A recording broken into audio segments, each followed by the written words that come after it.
Hello, this is called Man of Straw and Steel. So I made a blog post. I find it helpful to write down my thoughts, and that's what I've been doing for a few hours. And it's only a 3-minute read. So, in summary, the practice of loving people is more important than the practice of seeking truth. And that's the summary. And so the details. People who value truth have a lot of language about argumentation, and that language can be borrowed by people like myself who value people. But when we borrow language, we can cause confusion. The most offensive thing I've experienced in the world is to have someone believe a lie. The most obvious lie is a lie about me, because I know me and I can recognize when people are wrong about me. Just because I can know a lie about me doesn't mean I can immediately see the other person as lying or not, because we all have various amounts of bias regarding our person. One way I express love is to attempt to truly understand a person. And I feel loved when I am understood. I'm not perfect at expressing my love in this way, and I want to practice getting better. The practice of ridding ourselves of lies about other people and truly understanding people is very important.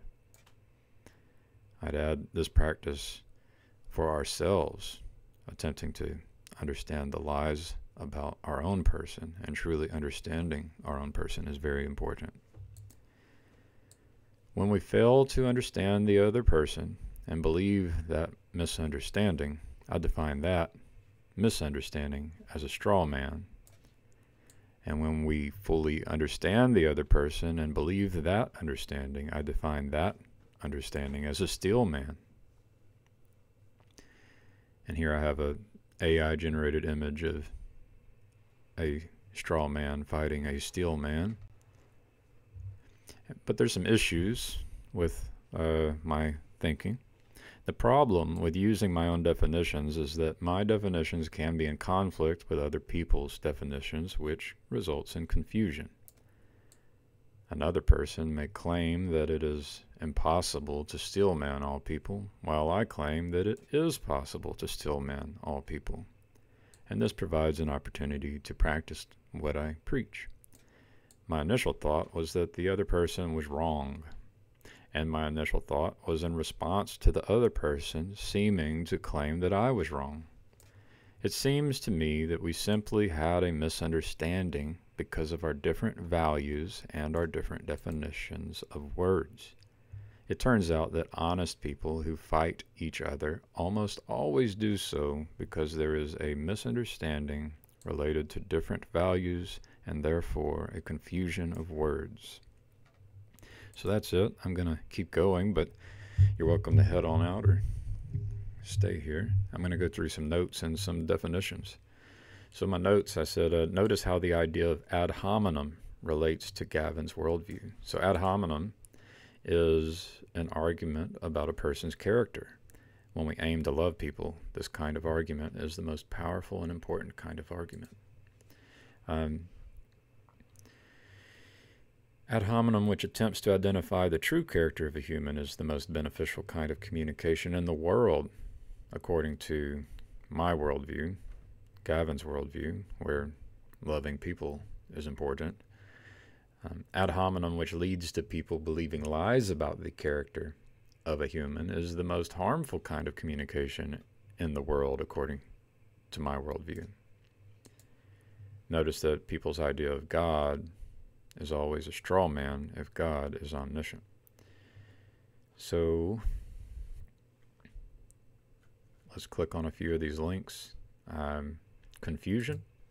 So when people use language in unfamiliar ways because people have different values, that's what confusion is.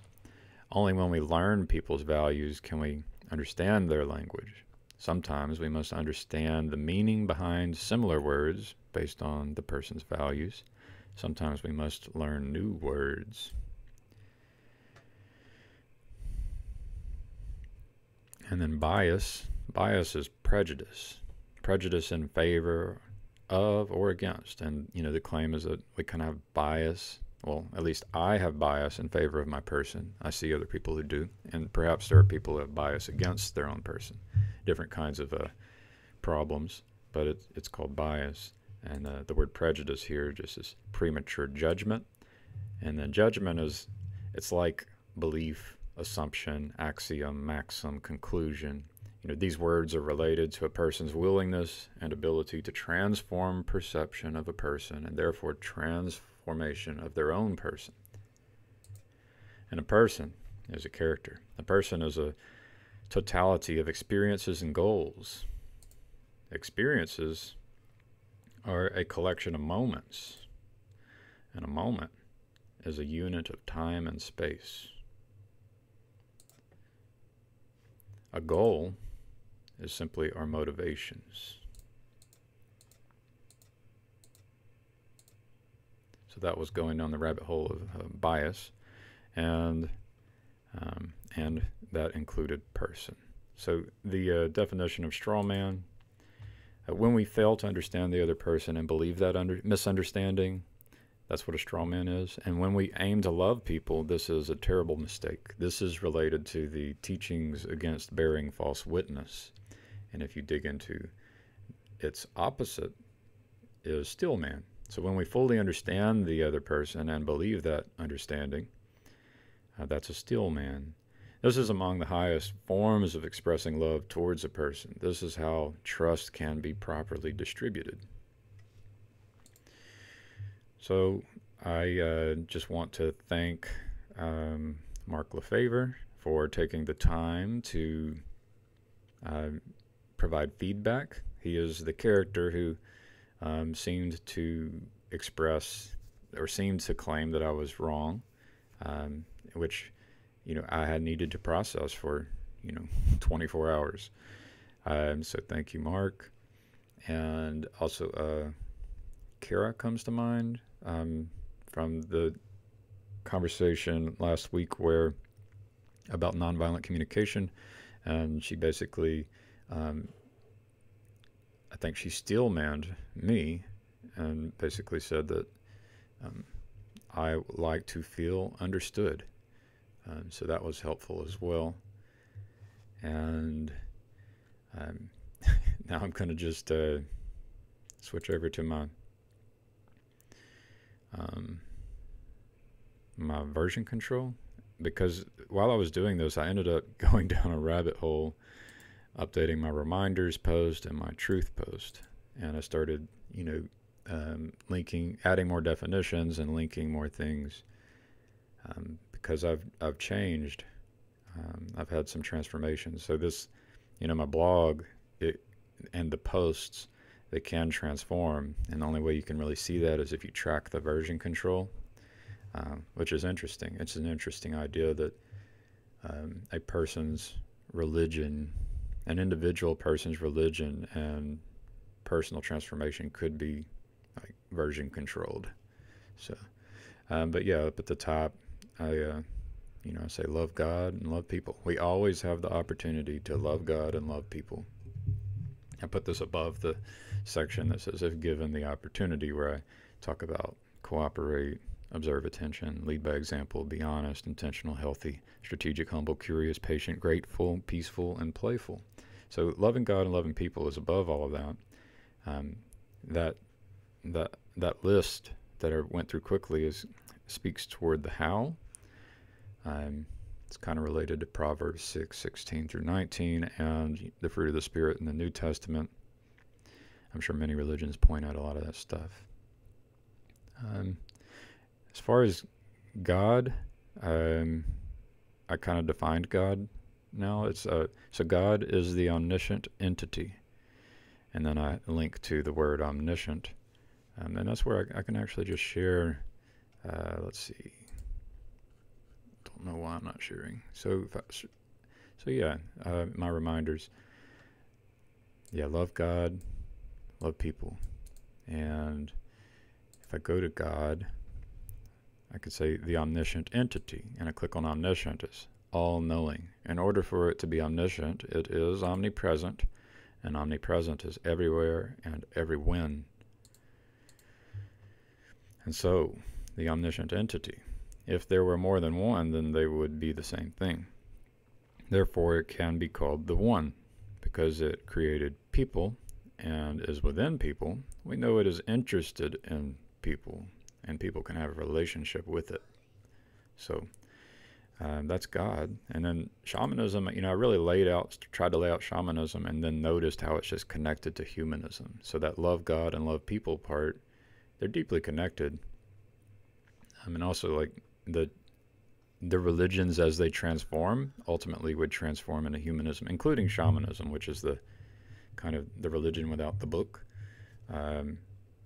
So humanism is to love all people and treat all people as sacred. And if you click on sacred, it's important. That which has the capacity to help us accomplish our goals. Remember that goals are motivations. When our goal is humanism, everything can be important, because everything can be helpful to someone in some way, because people can have an immeasurable number of goals. So that's a little bit more complex issue that I'm still working on, and probably should have updated this definition. But I hashed it out a little more in this humanism part. The number of experiences God gives all people is large. Remember, experiences are collections of moments, and a moment is a unit of space-time. If God can use all of these experiences to our benefit, then every moment is sacred. And this is what that's how I've thought of it, shamanism. Every moment is sacred. And so they're interconnected. God, loving people, and everything. It is all interconnected. People who say if everything is sacred, nothing is sacred, are being ignorant of God. Don't get mad about that. I'll talk about it some more. People who treat one book or person as being more important than all other books or people are being ignorant of God. I'm going to talk about it. Practically speaking, people are not God, and people are unable to fully grasp God. It is perfectly understandable and therefore forgivable why a person is being ignorant of God. It is also perfectly understandable and therefore forgivable why even the concept of God might be absent from a person's attention. However, it is possible for a person to practice seeking to know God, and if a person is unable to even maintain the concept of God within the attention, God is assuredly being ignored by that person. This is part of being a person. All people have ignored God, and by doing so caused much pain and suffering to ourselves and others. It's pretty complicated. And yeah, it's not going to be obvious, and it might not even make sense to a lot of people. But it's it's true. So it's not an opinion, it's true. Let's see. But I'm willing to do error correction, and I value your feedback, because it's ultimately, a lot of these things, when you're being honest, it's just we have different values and use different language, to the point about still manning and straw manning. So I think that's good enough for now. It's more of an investigation in how to love God and love people.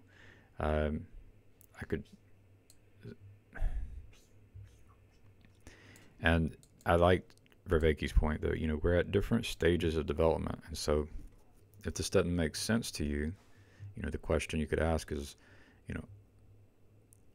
what would it look like if you developed more fully, and could it possibly look like what I'm trying to teach?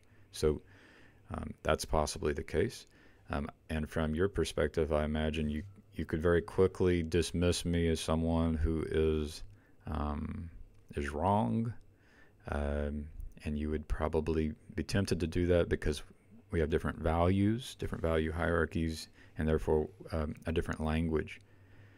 So we're also coming at this from a different perspective along our path. And so you could also ask yourself, well, what does the ideal path look like? And you could perhaps look at your path and your life and compare it with mine and compare those to the ideal. I know Peterson doesn't recommend that.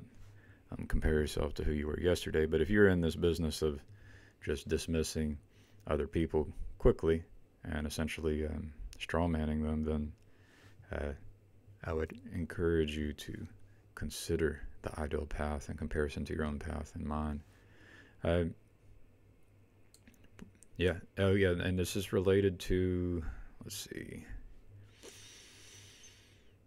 I had the truth. I don't know if it's linked here, but if I go to truth, so there was one last idea here, and it was mammon. So this was funny, and maybe this is a clip, but I tried to define Jew. I added it here, and I said, if I try to define the word Jew, I risk being attacked by those who serve mammon. And this is kind of related to Yeh. And then mammon is the king of hedonism. And then I define hedonism as when we sacrifice other people's ability to access a reliable supply of clean water. So that's what I'm talking about, right? That's my values. That gives you a glimpse into my worldview and my values. And so you might be someone who serves mammon, the king of hedonism, and you don't care about providing a reliable supply of clean water to everyone. And there's no hatred in my heart if you are serving mammon. I'm just saying I don't.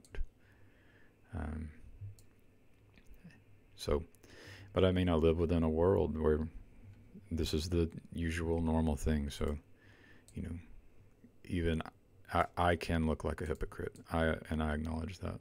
But I'm not just going to break off my relationships with all of the people who serve mammon. This is what most people are doing. And I try to love people, all people, even the ones who serve mammon. So, thank you for your time and attention.